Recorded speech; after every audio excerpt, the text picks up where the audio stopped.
আর বলবেন না মহারাজ, আজকে গিন্নি কাঁচা লঙ্কা দিয়ে কুচো চিংড়ির ঝালটা যা বানিয়েছিল না, খেতে খেতে দেরি হয়ে গেল। গোলগাপ্পি দেওয়ার আর জায়গা পাও না না?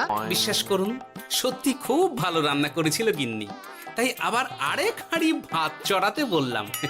আর সেটা খেয়ে আসতেই তো দেরি হয়ে গেল। আরো এক হাঁড়ি? মহারাজ কিছু মনে করবেন না, এই পাঠশালা বন্ধ করে সব গুছিয়ে তারপরে এলাম। সুপ্রভাত মহারাজ। সুপ্রভাত মহারাজ। প্রভাত আজকে আর শুনেই। তোমরা সবাই এত কুঁড়ে হয়ে গেছো যে কি বলবো। মহারাজ, এই কুড়েমির আসল কারণ হচ্ছে চর্বি। কথায় আছে, যত বেশি চর্বি তত তাড়াতাড়ি মরবি। আপনি কি বলতে চাইছেন মন্ত্রী মশাই, যে আমি তাড়াতাড়ি মরে যাব আর আপনি মজা দেখবেন? ঠাকুর ঘরে কে, আমি তো কলা খাইনি ব্যাপার হয়ে গেল। গোপালের একদম মোক্ষম জায়গায় আঘাত লেগেছে, যাকে বলে ওই আঁতে ঘা। তুমি বেশি কথা বলো না বৈদ্য, ছুঁচ করে চালুনির বিচার। হ্যাঁ, বৈদ্য তো দেরি করেই এসেছে। আমার মনে হয় প্রত্যেককে এমন ভাবে প্রশিক্ষণ দেওয়া দরকার যাতে তারা একটু চনমনে হয়ে ওঠে। হ্যাঁ মহারাজ, তাহলে আগামীকাল থেকেই শুরু হোক ব্যায়াম আর অস্ত্র শিক্ষা। হ্যাঁ, কুঁড়ে থাকলে রাজ্যের কোনো বিপদ আপদেই সভাসদেরা কাজে আসবে না। ঠিক বলেছেন মহারাজ। তাহলে আর দেরি কেন, চলো সবাই এখনই আমরা মাঠে যাই। এই তো মহারাজ ভরপেট খেয়ে এলাম, এখনই মাঠে? ও সব অজুহাত দিয়ে লাভ নেই, চলো চলো চলো।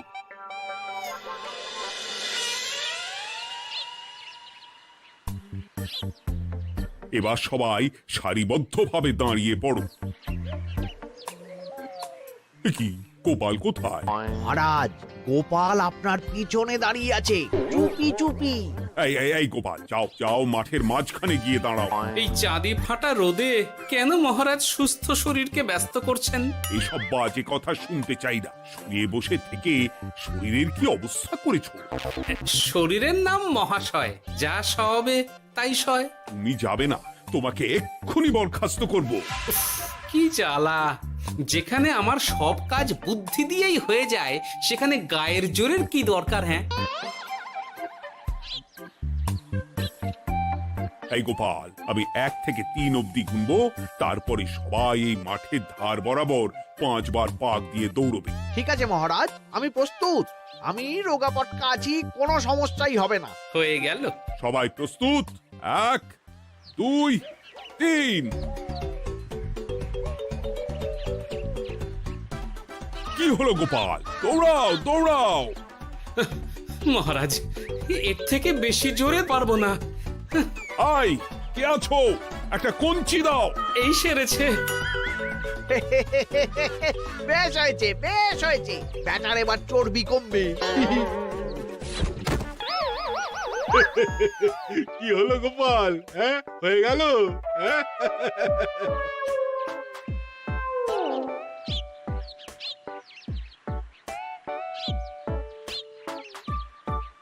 এই উল্টে উঠি, আমাদের দাদু উল্টে গেছে।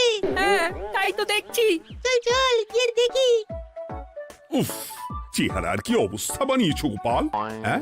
এতটুকু দৌড়তে গেলেই চিটপটাং। তাড়িয়ে দিন মহারাজ, এরকম বেঢপ চেহারা সভাসদকে আমাদের দরকার নেই। না না, তা বললে হবে নাকি গোপাল? তুমি এক্ষুনি বাড়ি চলে যাও, কালকে আবার মাঠেই দেখা হবে। এই দাদু, বাড়ি চলো। ওরে বাবারে!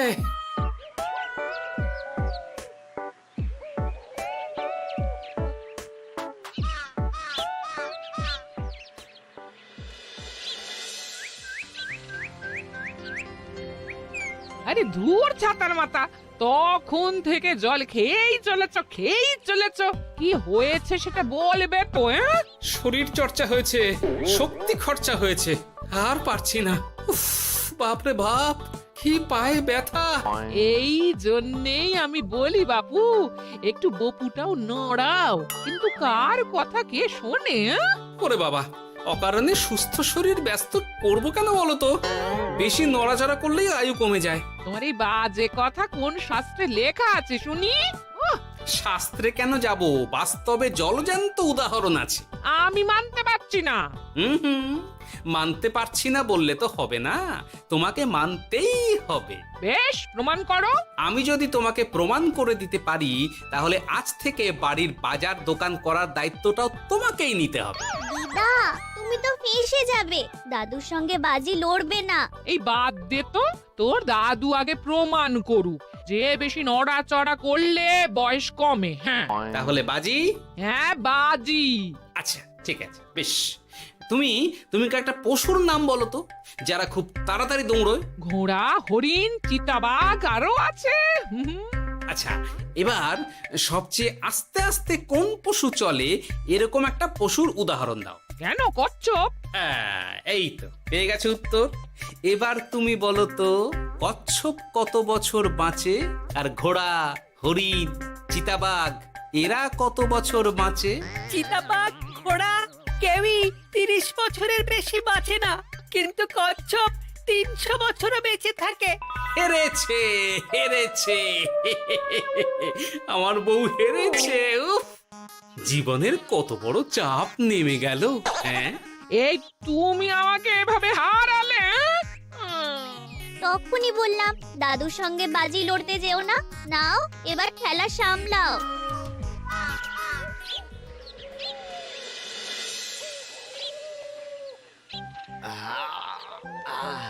আরো ভালো করে মালিশ কর। আজকে ছোটাছুটি করে পা দুটো বেশ ব্যথা ব্যথা করছে।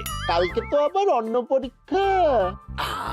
আরে আমার হালকা চেহারা আছে, সব সামলে নেব। কালকে তো অস্ত্র চালনা হবে, কালকে আমি কাঁপিয়ে দেব। কাঁপাতে তো হবেই মন্ত্রী মশাই। আমরা আপনার শরীরে এমন ঘষা মাজা করে দেব না, মনে হবে আপনি না একটা জলযন্ত্র অস্ত্র চালনা করতে যাচ্ছে। বাস এই তো চাই। বাবারি, আস্তে আস্তে। আরে বাবা, আপনার তো ইস্পাতের শরীর, ভাঙবে তবু মচকাবে না। চিন্তা করছেন কেন? ভয় পাবেন না, ভয়কে জয় করতে হবে। আরে আরে আরে, তোরা আমার কথাটার সাথে করছিসটা কি? মানুষটা মরে যাবে তো। চিন্তা করো না গিন্নি। বাবা, ওরা বলেছে আমার ইস্পাতের শরীর, ভাঙবে তবু মচকাবে না। একবার এই বুড়ো বয়সে হাত পা ভাঙলে কি সামলাবে শুনি? মন্ত্রী মশাই, আমাদের বকশিসটা দিয়ে দিন, আমরা কেটে পড়ি। বাবারে বাবা, দিচ্ছি। এনে এত খাটানোর পরে এতেই এখন খুশি থাক। হ্যাঁ,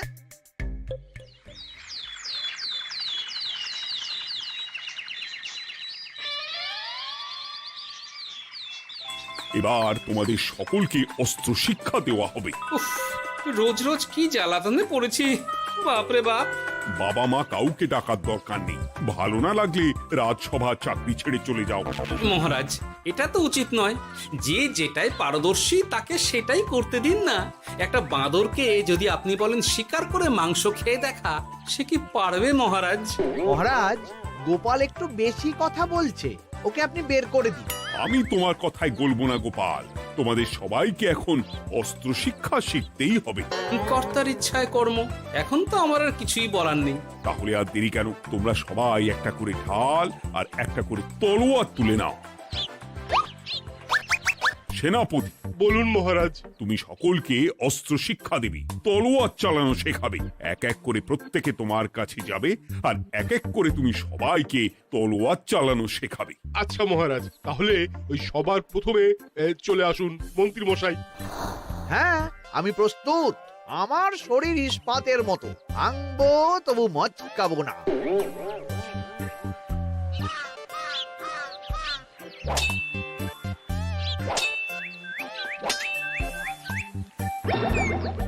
কি কেমন দিলাম?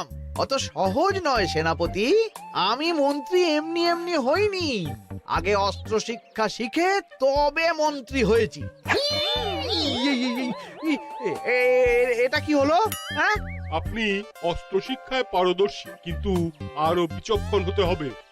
কারণ আজকে এই পাগড়ির জায়গায় আমি যদি তলোয়ার আপনার গলার দিকে চালাতাম, তাহলে কিন্তু আপনার এই ভবলীলা এখানেই সাঙ্গ হয়ে যেত।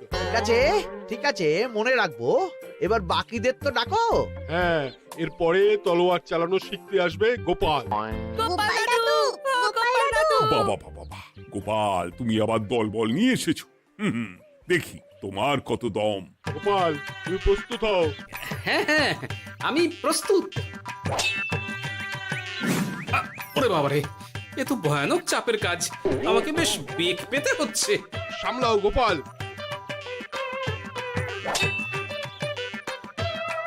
না, আমাকে অন্য রাস্তা দেখতে হবে। সেনাপতি, মহারাজের দিব্যি, তুমি আমার দিকে তলোয়ার ঢাল বাড়াবে না। এই এটা কি হলো? সত্যি তো, এটা কি হলো?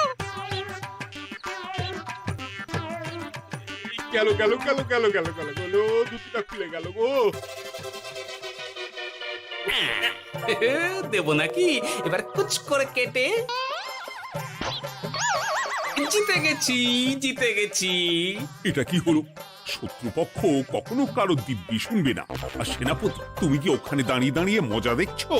আমি কি করব মহারাজ, গোপাল যে আপনার দিব্যি দিয়ে দিল। গোপাল বেটা খুব চালাক। তাহলে এখন উপায়? ওসব গোপাল তোমাকে বোকা বানাবার জন্য করেছে। তুমি ধুতি ঠিক করে আবার লড়াই চালিয়ে যাও। যথাজ্ঞা মহারাজ।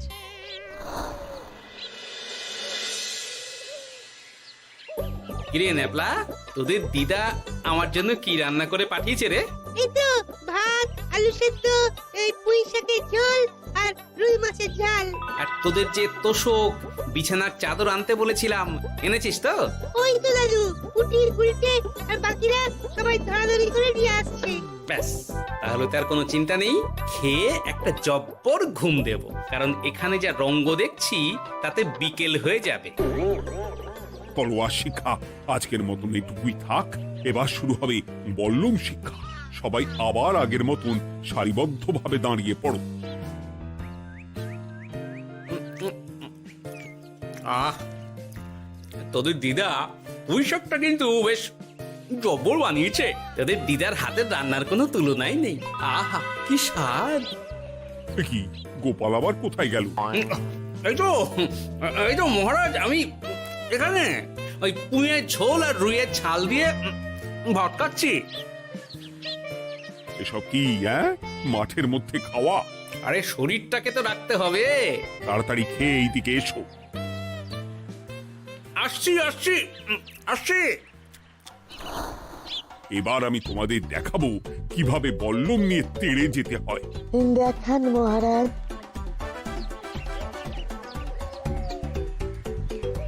এ তো খুবই সোজা মহারাজ। ঠিক আছে, তাহলে বল্লম নিয়ে তেড়ে যাও দেখি। দিন, আপনার হাতের বল্লমটাই দিন।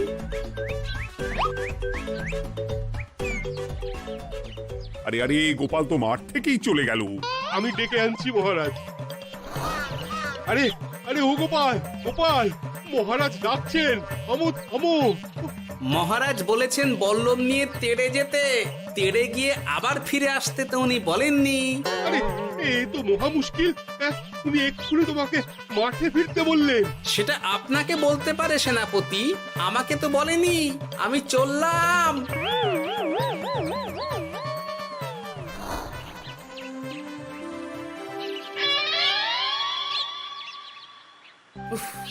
বাবারে বাবা, কি ঝক্কি! অনেক বুদ্ধি করে মাঠ থেকে খাটে চলে এসেছি। আমি আর উঠছি না। এ কি বলি, তোমাদের তো এখন অস্ত্র শিক্ষা নেওয়ার কথা। হ্যাঁ, তোমার বলা নেই, কোয়া নেই, অমনি বাড়ি চলে এলে। আরে বাবা, ওইসব অস্ত্র শিক্ষা মানেই সুস্থ শরীরকে ব্যস্ত করা, অসহ্য খাটনি, অযথা কষ্ট। কষ্ট করলে তবেই কেষ্ট পাওয়া যায়। হ্যাঁ, তোমায় আমি আগেও বুঝিয়েছি, যেখানে বুদ্ধি কথা বলে সেখানে দেহের শক্তি নীরব দর্শক গিন্নি।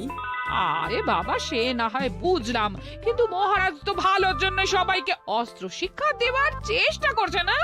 আরে বাবা, যার যা কাজ তাকে সেটা করালেই পারে। মহারাজ তো সেটা বুঝতেই চাইছেন না। আমি এখন ঘুমো।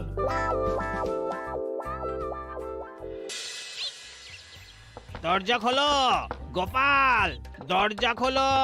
গোপাল, গোপাল দরজা খোলো বলছি। ব্যাস হয়ে গেল। একটু শান্তিতে ঘুমাবো তার জো নেই। দরজা খোলো গোপাল। বলুন মহারাজ।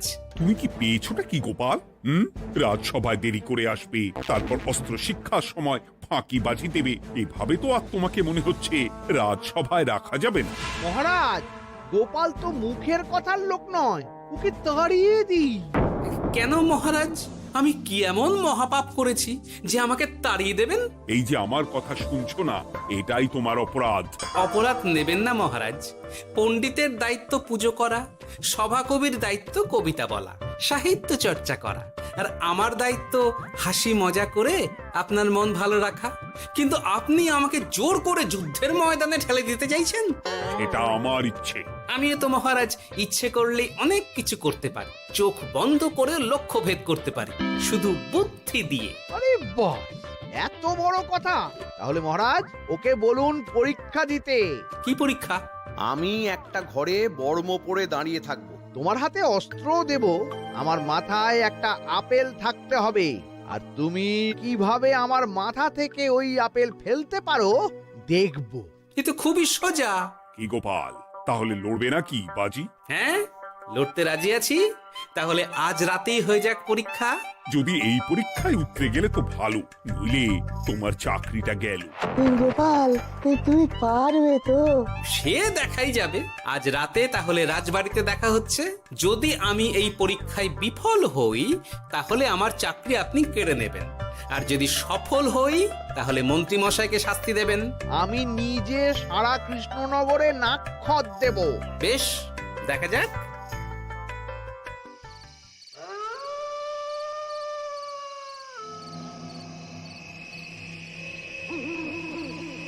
কি মন্ত্রীমশাই, ব্যবস্থা সব ঠিকঠাক হয়েছে তো? হ্যাঁ, এবার শুধু গোপালের পরীক্ষার পালা। আমি তাহলে বাইরে গেলাম, গোপালকে পাঠিয়ে দিচ্ছি।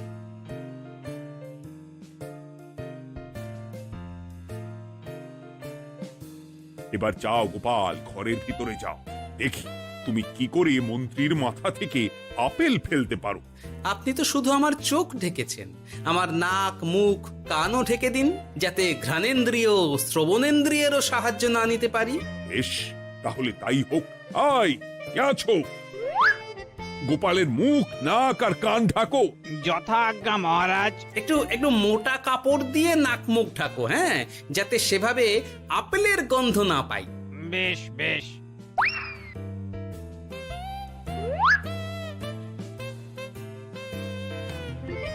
যাও গোপাল।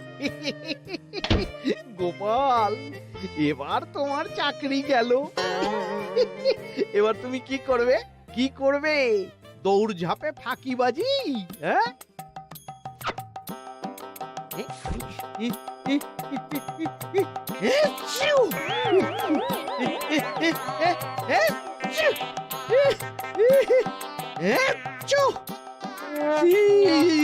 গেল গেল গেল গেল গেল, আপেল পড়ে গেল।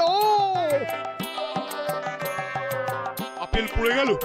মহারাজ, এর মধ্যেই গোপাল আপেল ফেলে দিয়েছে। ঘরের ভেতরে চলো।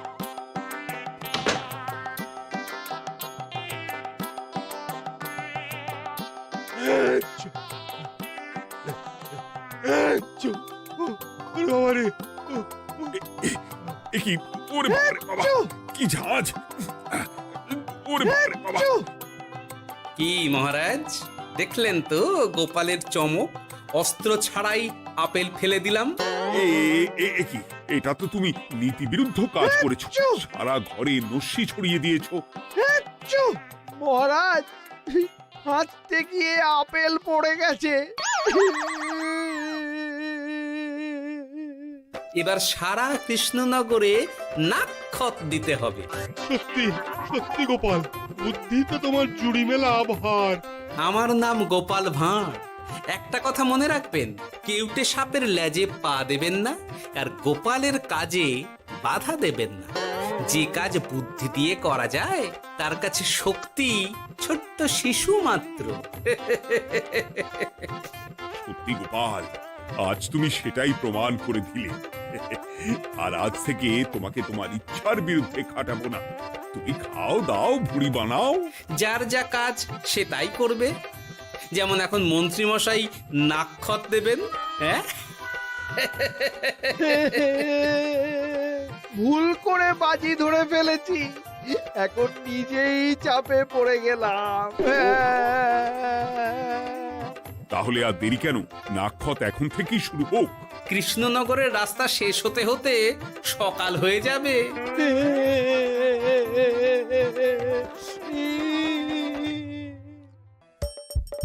হাসির রাজা, জ্ঞানের রাজা, রসিক রাজা।